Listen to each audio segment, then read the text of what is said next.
ہر اچھے کام کو شروع کرتے وقت پڑھیں بسم اللہ الرحمن الرحیم۔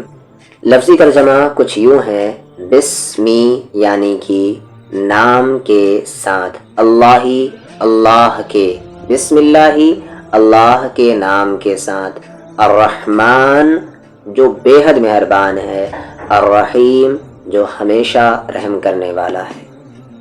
بسم اللہ الرحمن الرحیم، اللہ کے نام کے ساتھ جو بے حد مہربان اور ہمیشہ رحم کرنے والا ہے۔ بسم اللہ الرحمن الرحیم ہر نیک کام کے آغاز میں پڑھنے کی سنت ہے۔ یہ انسان کو یاد دلاتا ہے کہ ہر کام اللہ کی مدد سے ممکن ہے۔ اللہ کی مدد شامل حال ہے تو ٹھیک ہے۔